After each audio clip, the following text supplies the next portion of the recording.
Yesu ashimwe. Reka twongere gufatanyiriza hamwe gukomeza ibi byigisho bisobanura ku ngingo y'icyacumi ndetse n'amaturo.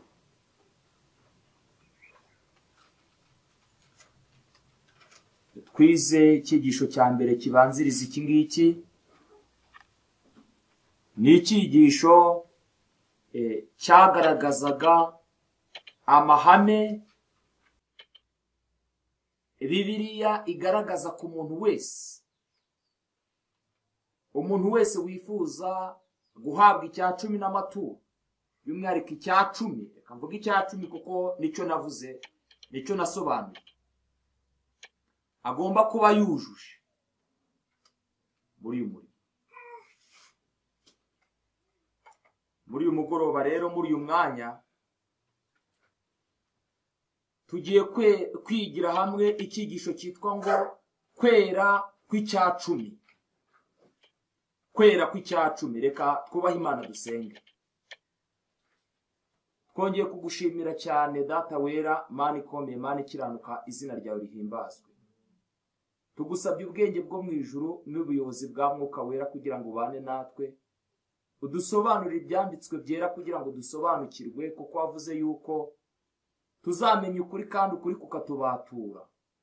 Turakwinginze cyane kugira ngo Mwuka wera abane natwe muri iki cyigisho. Tubyakire ubuntu mu izina rya Yesu. Amen. Mu cyigisho cya mbere twabonye ihame rigaragazwa na Bibiliya ku muntu wa mbere wahawe icyacumi, Melikisedeki. Twabonye yuko Aburahamu avuye ku rugamba, Melikisedeki yaramusanganiye. Mu biganza bye yari atwaye vino ndetse n'umutsima. Twatwize ubusobanuro bw'uwo mutsima ndetse tuniga ubusobanuro bwa vino. Ubwo murasabwa gukurikira icyigisho cyabanjirije iki ngiki kugira ngo habeho gusobanukirwa biruseho.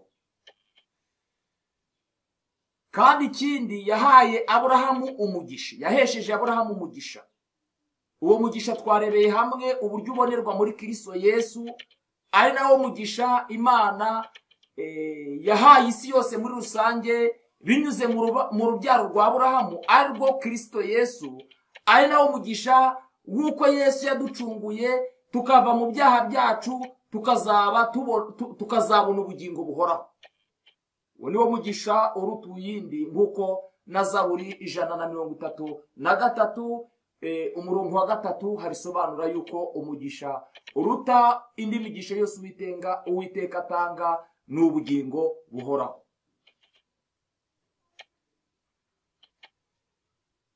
Muri uyu mwanya rero turaza kwibanda muri iki cyigisho ukwera kw'icyacumi.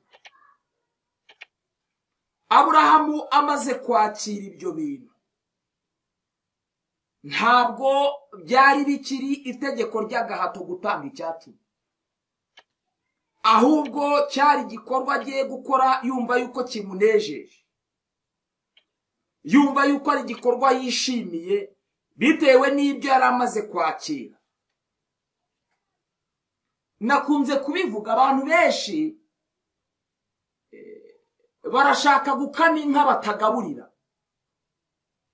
Ari naho hari intambara ikomeye cyane muri iyi minsi ya nyuma, yuko kubera ibyaha by'abantu, kubera gushaka gushimwa n'isi, kubera gushaka ibyubahiro no gukomera by'isi, abagaragu b'Imana benshi bavuye ku murongo, bamaze kuva mu murongo, bityo birangira batandukanye n'Imana n'ubutumwa bw'Imana. Ariko gukomeza kwibwira yuko bari ku butware bwa Mose, ibyo bintu byonyine bizatuma Imana ibemera, bakumva yuko kuko bicaye ku ntebe ya Mose byange bikunde bagomba kuzahabwa icyacumi. Ndashaka kubabwira yuko guhabwa icyacumi ntibishingira ku ntebe wicayeho, ahubwo bishingira ku cyo ufite mu mutima wawe n'icyo umariye abuyobora nabo Uwiteka yaguhaye inshingano.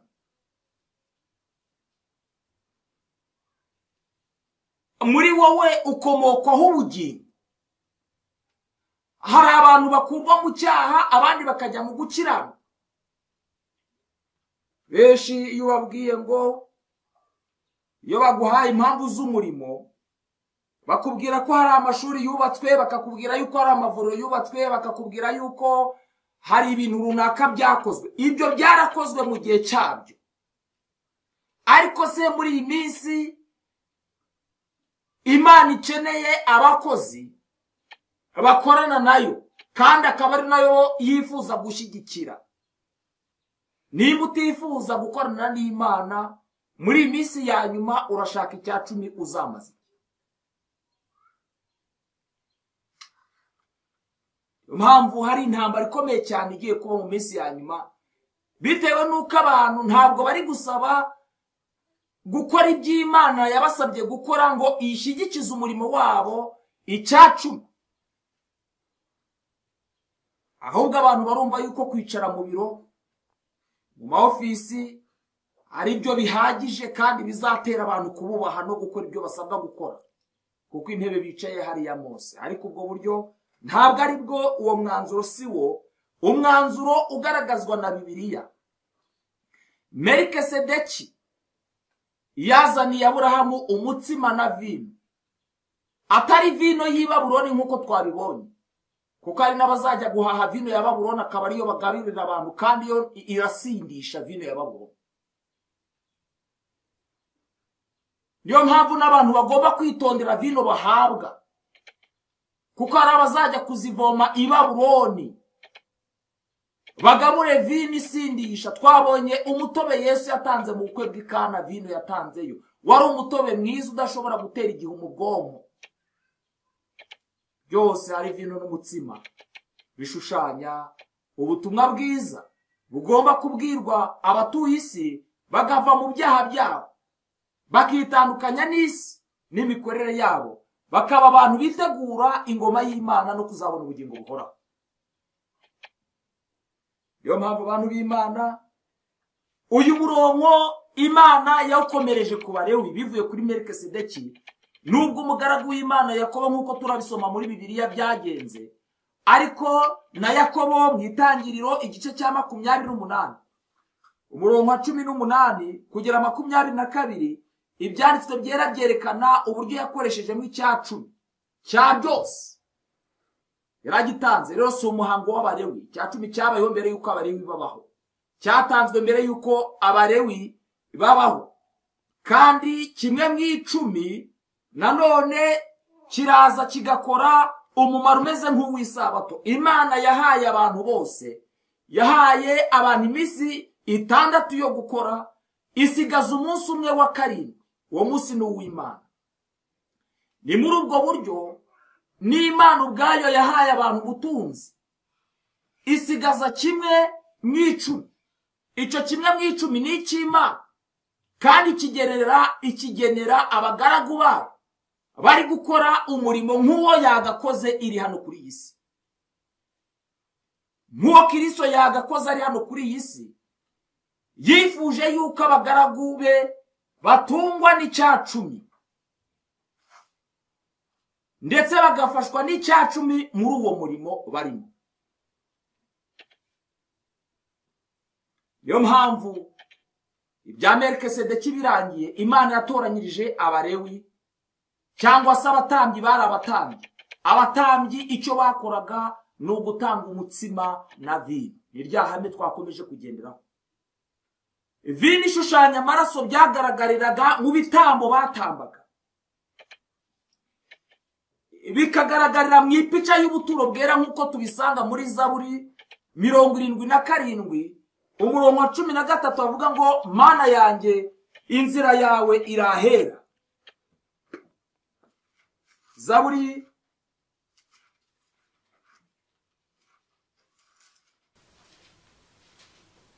Mana inzira yawe iri mu buturo bwera. Abana bavuga ngo irahera, ariko mu Bibiliya ya King James iravuga ngo iri mu buturo bwera. Thy way is in the sanctuary. Ninde Mana ikomeye ihwanye n'Imana rurema? inzira y'Imana iri mu buturo bwera. Niyo mpamvu mu buturo bwera hagombaga kuboneka umwana w'intama utambwa, amaraso akaboneka. Yamara kuboneka, uzi uburyo byagenzwaga, byose byashushanyaga Yesu Kristo. Bigakomeza, wagera mu cyumba cy'ahera ukasanga akameza k'imitsima, kandi ibyo nabyo bifite ibyo bisobanura. Wagera mu cyumba cy'ahera cyane ukasanga urwabya rwa manu yari umutsima. Iyi manu, igitabo cyo Kuva igice cya 16 hari icyo bayivugaho manu. Iyo dusomye igitabo cyo Kuva igice cya 16 hari icyo basobanura kuri manu. Iyi manu,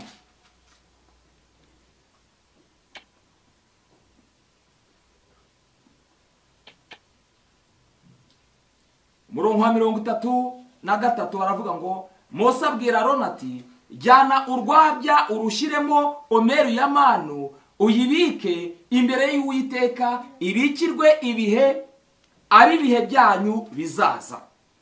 Kuko Uwiteka ategetse Mose, Aroni ayibika imbere y'ibihamya ngo igumeho. Abise barya manu imyaka 40, bagezaho bagereye mu gihugu kibabwamo n'abantu. Barya manu bagezaho bagere mu gihugu. Inzu ya Isirayeli yita icyo kintu manu. Yari umweru, igasa n'utubuto tw'ibyatsi byitwa gadi. Yaryohaga nk'umutsima usa n'ibango uvuga ngo n'ubuki. Manu yari umutsima. Niyo mpamvu iyi manu yari isobanuye. Paulo mu Rwanda rw'Abikorintho igice cya 10 yavuze ngo nibyo kurya byo mu ijuru, nibyo kurya by'umwuka, nta kuntu ari ibyo kurya by'umubiri, si ibyo kurya by'umubiri. Ari iriya manu, ari uriya mutsima, byari bifite icyo bisobanuye ku nama y'agakiza. Niyo mpamvu Abalewi bagombaga gufashwa muri ubwo buryo, kuko bakora umurimo w'Imana wo kunga abantu n'Imana, bagakura abantu mu byaha byabo bakajya mu gukiranuka. Umurimo wabo Imana yarawushimye, iwutera inkunga y'Icyacumi. Ibindi byo kuba barakuwe mu miryango yabo bayikuwemo kugira ngo babashe gusoza inshingano z'Imana. Abalewi iyo bakiza kuba baravuye mu miryango yabo, kabone nubwo nta gakondo bari bafite, iyo bakiza kwirengagiza iyi nshingano bakoreraga mu buturo bwera, Imana yari kubareka. Imana yari kubareka. Agaciro k'umulewi si uko yavuye mu miryango nta gakondo afite, ahubwo agaciro k'umulewi gashingiye ku murimo akorera Imana. Bibiliya igaragaza yuko ari ihame ry'uko umuntu watanze buri gihe cyose arahabwa. Byange bikunde uwatanze arahabwa. Ryari ihame rero yuko Abalewi bakomeza nk'icyo Melikisedeki yakoze, bagakomeza bagatanga umutsima na vino. Ryari ihame kubisere gukora nk'icyo Aburamu yakoze cyo kugarura Icyacumi cyo gufasha abatambyi. Ariko muri iminsi y'imperuka usanga yuko abantu bumva yuko bakwiriye ahubwo kuzaroga abantu bakabatandukanya n'Imana. Ndababwiza ukuri yuko Imana ntizashyigikira umurimo mukora. Ntabwo Imana izatera inkunga umurimo mukora. Niyo mpamvu abantu benshi cyane bari kwibaza ibibazo nk'ibi ngibi bitegeze byibazwa muri iminsi ya nyuma. Abantu bakangutse ku ngingo y'Icyacumi ndetse n'amaturo, kubera yuko harimo abajura, harimo abanyazi, harimo abantu bashaka kwiba Imana. Niyo mpamvu Imana yakanguye amaso y'abantu kuri iyi ngingo muri iyi minsi kurenza indi minsi yegeze ibaho, kubera yuko abantu ntibifuza gutanga umutsima na vino, ahubwo barifuza Icyacumi, kandi iryo hame ntiribaho. Ntabwo bishoboka. Reka dusome amagambo aboneka mu gitabo cy'Abakurambere n'Abahanuzi page 94 ndetse na 95. Impamvu Icyacumi ari kera, page 94 ndageza 95. Impamvu Icyacumi ari kera: iyo tugiriwe ineza y'umwihariko cyangwa tukagirirwa indi neza tutari twiteze, tuba tukwiriye gushimisha Imana ubuntu bwayitugirira. impano cyangwa amaturo kubw'umurimo wayo. Nk'uko duhora tubona imigisha y'Imana yo guhabwa, niko dukwiriye guhora dutanga. Iyo twabonye imigisha y'Imana yo guhabwa, niko dukwiriye guhora dutanga. Buriya abantu benshi cyane bumva yuko batazatanga icyacumi. Nimba udatanga icyacumi mu murimo w'Imana nturahagarara.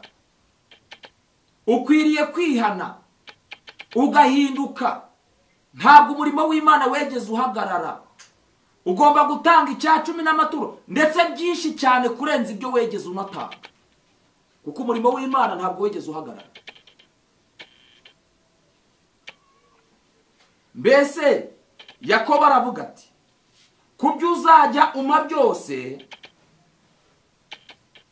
sinzabura kuguha kimwe mu 10.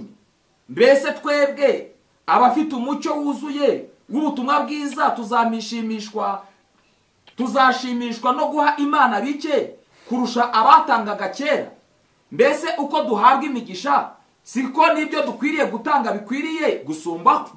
Uko tubona imigisha, niko nibyo dukwiriye gutanga byagakwiriye kuba bisumbyeho, kugira ngo dushyigikire umurimo w'Imana.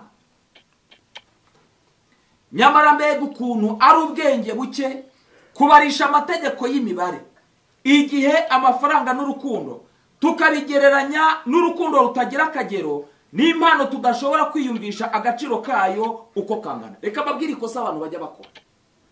Umuntu wese iyo umubwiye gutanga icyacumi, yumva yuko azabara 10, none 9 rya kumva yuko risigaye azarikoresha uko abyumva nuko abishaka.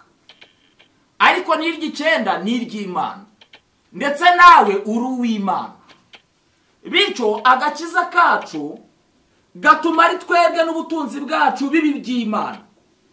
Cyo nshaka kukubwira, nibyo bisigaye byose mu minsi iri imbere, Imana igiye gusaba abantu kubitanga no kubigurisha, bagasigara bahanze Imana amaso.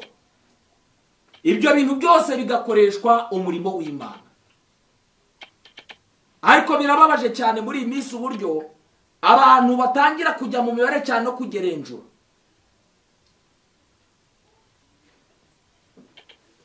Mbega icyacumi tuzanira Kristo, mbega ubusa buteye isoni twitura iby'agaciro kenshi. Ku musaraba w'i Karuvari niho Kristo duhamagara kumuha ibyo dufite byose, natwe tukamwiyegurira uko tumeze kose.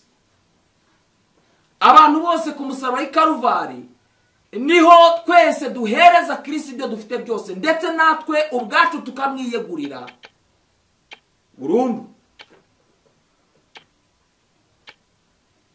Yo mpamvu mwa abantu b'Imana mwe, umuntu wese wahinduwe n'ubuntu bw'Imana azumva yuko uko ari kose ari umutungo w'Imana, ndetse n'ibyo atunze byose ari iby'Imana. Kandi igihe Imana izamusabira kubikoresha, yaba ari ugutanga icyacumi, yaba ari gutanga amaturo, ntabwo azagira ingingimira, azaba afite ubushake bwo kubikoresha. Ariko ikibazo kira, abantu benshi cyane bafite urujijo rwo kwibaza ngo kuko ibisambo byabaye byinshi, kandi bakitwaza yuko kuko bicaye ku ntebe ya Mose bagomba gukora uko babyumva, kandi bakifuza gushyigikirwa n'iki cyacumi. Iki cyacumi kizakora ku bantu benshi. Gikwiriye gushyigikira umurimo w'Imana gusa, abagaragu bari mu murimo w'Imana gusa. Kandi umurimo w'Imana warasobanuye neza, kandi ibyo nasobanuraga ni ukwizera uwo yatumye ari wo Kristo Yesu. Umurimo w'Imana no gutanga umutsima ndetse na vino, niwo murimo w'Imana Imana yemera, nk'uko bigaragara muri Yohana igice cya 6 umurongo wa 28, yuko umurimo w'Imana ari uwo kwizera Kristo. Umurimo wose utagamije kunga umuntu na Yesu ngo ave mu byaha bye ahinduke, uwo murimo wese ntukwiriye gufashwa n'icyacumi. Kwiriye gushakirwa izindi nkunga. Abakurambere n'abahanuzi, paje 269, umugisha w'icyacumi n'amaturo. Reka ndabisoma nihuta cyane. Mu micungire y'imari y'Abaheburayo, icya cumi cy'inyungu yungutswe n'ubwoko bwayo cyari cyarashyizwe iruhande ngo gishyigikire gusenga Imana kwemewe. Gutanga icya cumi bikwiriye gushyigikira gusenga Imana kwemewe gusa. Nuko Mose abwira Abisirayeli ati icya cumi cyose ni icy'Uwiteka, ni icyera cy'Uwiteka. Ariko imitangirwe y'icya cumi ntiyatangiriye ku Baheburayo. Uhereye mu bihe bya kera na kare Uwiteka yavuze ko icya cumi ari icye. Aburahamu yahaye Melikisedeki icya cumi, umutambyi w'Imana ishobora byose. Yakobo yasezeraniye Uwiteka ati uzajya umpa byose, sinzabura kuguha kimwe mu icumi. Imana niyo soko y'umugisha wose ku biremwa byayo, ndetse umuntu akwiriye kuyiha ishimwe. Icya cumi gikwiriye gutuma twumva yuko ibyo dutunze byose bikomoka ku Mana. Icya cumi dukwiriye kugitangana umunezero, twumva twishimye, turi guseka tunezerewe, dushimira Imana yuko mu by'ukuri ari itubesheje kandi imigisha yose tubona ikomoka mu ijuru. Uwiteka aravuga ati ifeza ni izanjye kandi n'izahabu ni izanjye. Imana niyiha abantu imbaraga zibaronkesha ubutunzi, hishimwe ryo kumenya ko ibintu byose ari byo biturukaho. Imana yategetse ko umugabane wivuye mu migisha yabahaye ugomba kuyigarurirwa. Icya cumi ni icy'Uwiteka, ariko wa karindwi niwo sabato y'Uwiteka Imana yawe. Imana ubwayo yasigiye akagabane kihariye ku gihe yageneye umuntu no ku butunzi bwe. Ubwo rero nta muntu n'umwe wakwiyitirira ibyo ko ari ibye ngo abure kuba acumuye. Nta muntu uziyitirira isabato cyangwa ngo yiyitirire icya cumi abure kuba acumuye. Icya cumi cyagombaga guharirwa Abalewi gusa. Bari umuryango watoranyijwe kuzakora bakora mu buturo bwera. Iyo mvuze turaza kubireba itoranya ry'Abalewi muri iyi minsi, uzasanga yuko itoranya ryabo rishingira kuri teolojiya, ariko ntabwo ari ko Imana itoranya muri iyi minsi ya nyuma. Iyo Imana igiye gutoranya ntishingira kuri teolojiya.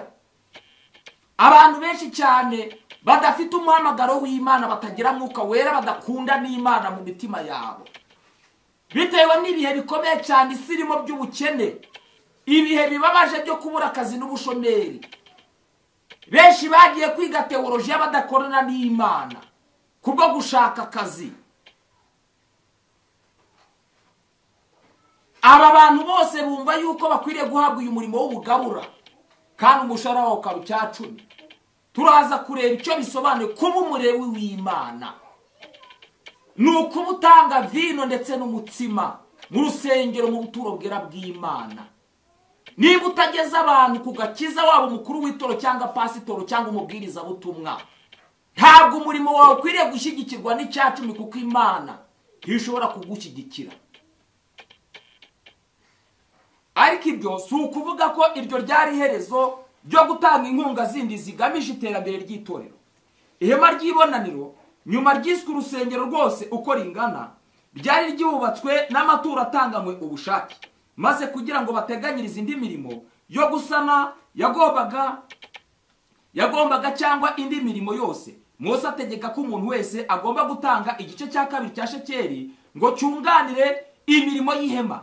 Ibihe byose amaturo aturirwa gukuraho icyaha, n'amaturo y'ishimwe yahoraga aturwa Imana. Yaba ari amaturo, hari umugabane wa kabiri bita icyo bita amaturo. Umugabane wa kabiri w'icyo bita amaturo, amaturo y'ishimwe n'amaturo yo gukurwaho icyaha byahoraga bitangwa. Ibyo bintu bigafasha mu gukora umurimo w'Imana, akaba ari amaturo y'ubushake, nibyo byubatse urusengero bikora n'izindi nshingano. Ariko icya cumi Imana yarakigenewe Abalewi, cyaragenewe Abalewi.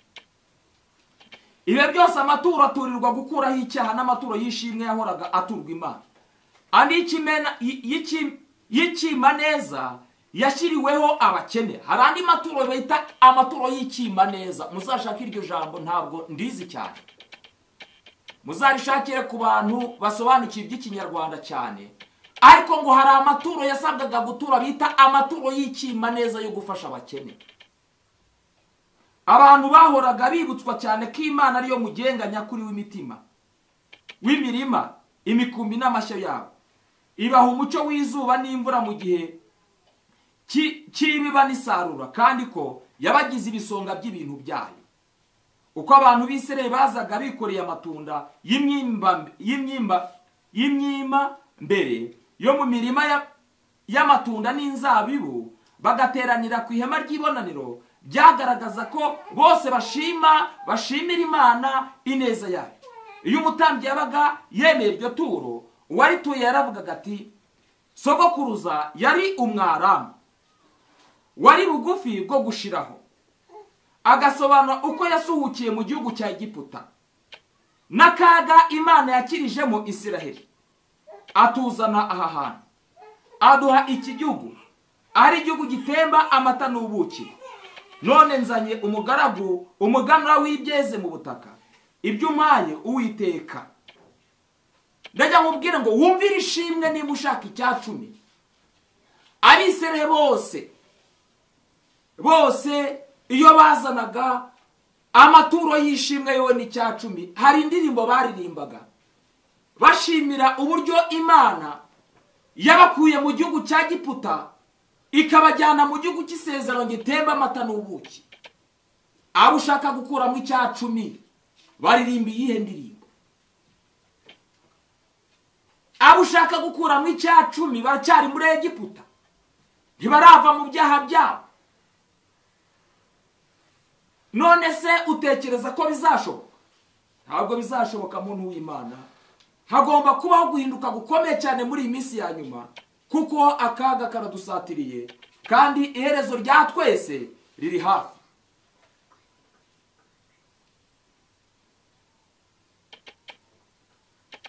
Umunyabwenge aravuga ati, ahari umuntu utanga akwiragiza nyamara akarushaho kunguka, kandi hari uwimana birenze urugero, ariko we bizamutera ubukene gusa. Umuntu wese w'Imana birenze urugero akarya icya cumi ndetse n'amaturo, akanga gushyigikira umurimo w'Imana, ufite ubukene by'umwihariko muri iyi minsi ya nyuma, uwo muntu nta kindi azagira ubukene mu by'umwuka, kandi azagira ubukene no mu bigaragara. Birashoboka yuko no mu bigaragara byamubaho. Uretse ko ubukene ijambo ry'Imana rivuga ni ubukene. Iyo dusomye mu gitabo cya Matayo igice cya 5 ku migani Yesu yaciye ku musozi w'umugisha, avuga ngo hahirwa abakene bo mu mitima yabo. N'abakene uzahura n'ubukene bukomeye cyane mu by'umwuka, kubera yuko utiyeguriye gukorera Imana ukoresha ubutunzi bwawe. Nanone kandi iki cyigisho cyigishijwe n'intumwa Pawulo mu Isezerano Rishya, ariko ndavuga ibi ngo ubiba nke azasarura bike, naho ubiba byinshi azasarura byinshi. Kandi rero Imana ishobora kubasazaho ubuntu bwose, kugira ngo murusheho gukora ibyiza byose mufite ibihagije muri byose. Imana yari igamije ko ubwoko bwa Isirayeli buhinduka abatwaramucyo mu isi yose. Imana yari yarategetse ko ikwizwa ry'umucyo n'ukuri hano ku isi bizaba bikeneye cyane inkunga ikomeye iturutse mu bushake n'amaturo yabo bose babaraganwa impano y'ijuru. Icya cumi n'amaturo bikwiriye gukomoka ku bantu bose babaraganwa impano y'ijuru, nta kubishakira ku bantu batarakizwa, cyane cyane yuko bashaka kubigira uburyo buzatuma bajya mu ijuru. Iyaba yarahinduye abamarika bayo intumwa ngo zerekane ukuri kwayo, ariko kubw'urukundo rwayo n'ubwenge bwayo yahamagaye abantu ngo bakorane nayo ubwayo, ubwo yabatoranyirizaga gukora uwo murimo. Mu gihe cya Isiraheli icya cumi n'amaturo atanga mu bushake byari bikenewe ngo bibesheho imihango y'umurimo w'Imana, nta kindi. Cya cumi n'amaturo bitanga mu bushake byari bibereyeho kubeshaho imihango y'Imana. Niyo gahunda y'ivugabutumwa yari ihari. Mbese abantu b'Imana bakwiriye gutanga bike muri iki gihe. Ihame ryashyizweho na Kristo ni iry'uko amaturo yacu dutura Imana akwiriye kungana n'umucyo n'amahirwe twahawe. Abantu benshi cyane nabivuze kare yuko bajya kugiranjura, ariko igipimo cyo gutanga ntabwo ari rwa rugero uhabwa. Igipimo cyo gutangwa gikwiriye kujyana n'umucyo ndetse n'amahirwe wahawe. uwahawe byinshi wese azabazwa byinshi. Mwaherewe ubusa namwe mujye mutangira ubundi. Ubwo dufite imibereho yacu, ubwo dufite imbere yacu igitambo kitagereranywa cy'umwana w'icyubahiro w'Imana, mbese ishimwe ryacu ntiryari rikwiriye kugaragarira mu mpano nyinshi dukwiriye gutanga. Umurimo w'ubutumwa bwiza uko ugenda waguka niko ukenera umutungo munini kugira ngo uwubesheho kurenza uko uwo mutungo washakwaga mu bihe bya kera. Uko umurimo w'Imana urushaho gutera imbere niko ugenda ukenera umutungo mwinshi kurenza uko byashakwaga mbere y'igihe.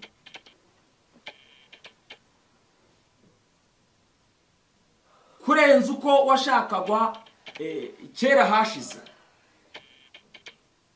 Ibi bishimangira itegeko ry'Icyacumi n'amaturo kuba ryihutirwa gushyirwa mu bikorwa muri iki gihe. Itegeko ry'Icyacumi n'amaturo ni ibintu byihutirwa gushyirwa mu bikorwa muri iki gihe.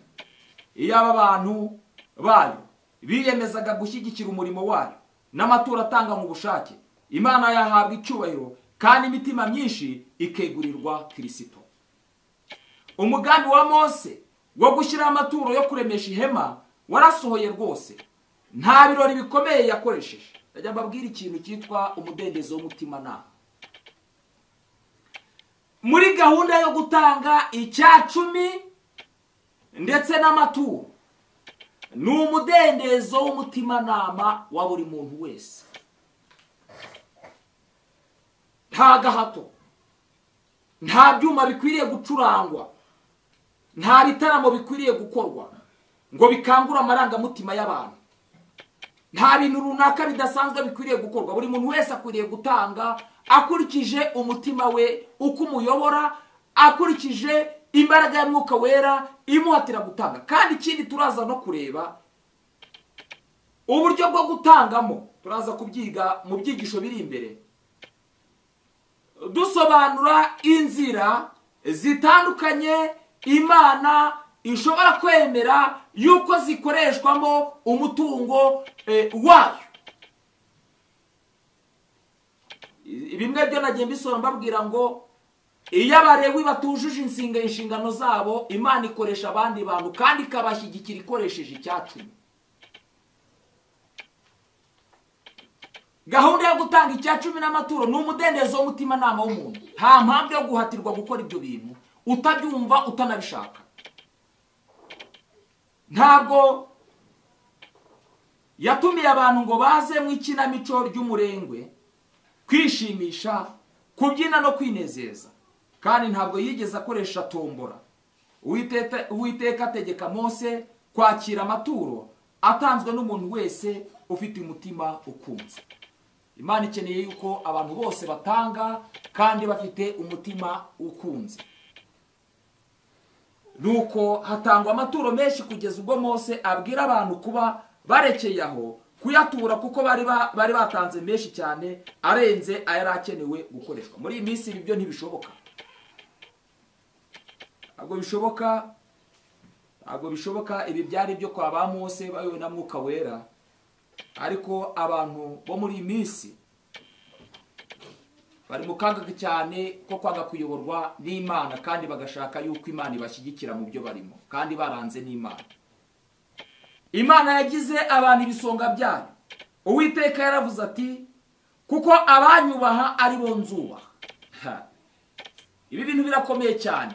Abantu bose bubaha Imana, Imana nabo ntibizubaha. Iri hame rizakomeza gukora nimba Imana yararimbuye abahungu ba Eli. Abahungu b'ibigoryi batumye umurimo w'ubuturo bwera usubira inyuma, ubutumwa bwiza, abantu bakajya mu byaha, bakajya gusambanya abagore. Ibi byose birareba umuntu wese ushaka gushyigikirwa n'amaturo yewe n'icyacumi.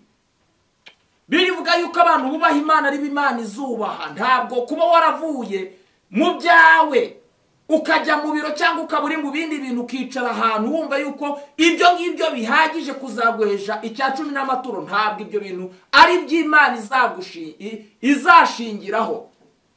Biravuga ngo umuntu wese unyubaha niwe nzubaha.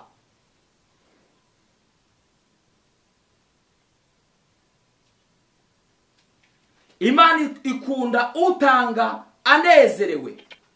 iyo abantu bayo buzuye umutima wishimwe, bayizaniye impano n'amaturo batagononwa cyangwa se bidatewe nuko ari agahato, imigisha yayo ibageraho nk'uko yabisezeranye. Iyo abantu bazana Imana amaturo bari kumwenyura banezerewe, batagononwa, badahatwa, imigisha y'Imana igera kuri aba bantu.